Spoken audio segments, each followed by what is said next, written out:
Sveiki, čia aš. Šiandien noriu papasakoti vieną dalyką. Turiu va ten va kriaušę, jos nedaužysiu. Ir aš juos. Bravo. Žodžiu, biškai užtenka žaidimo. Tai žiūri Vaidoto video. Ir bandžiau naujausią ten kur veipas ir bandžiau pasidaryti pats veipą. Ir nepaina, nes žinai, ko neturiu. O valytuoklio neturiu. Nu ir ką daryti, kai lituoklio neturi? Pasidaryti kaip Vaidotas. Gal biskį dabar kabėsiu kaip Vaidotas. Aš nelabai man. Taigi, pirmą, pasimkite pakrovėjaus laidą ir nupjaukite tą dalykėlį, kuris krauna. Va čia va visai.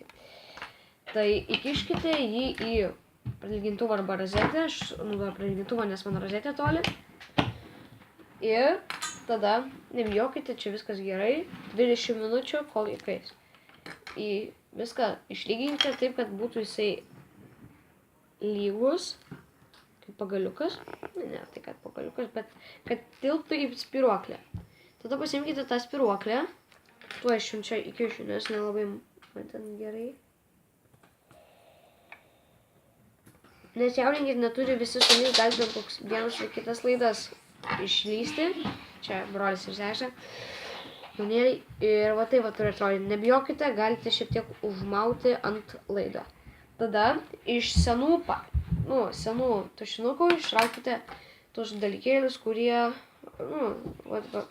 tuo jau, va tokius va dalykėlius ir juos įdėkite į spyruoklę, aš to irgi įdėsiu, jums parodysiu. Čia viskas greitai visai. Čia gal biškį per daug to sutvarkysiu. Va, maždaug taip turi atrodyti.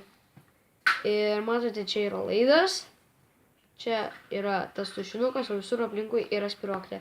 Tai ačiū, kad žiūrėjote video, please subscribe ir like. Numesk.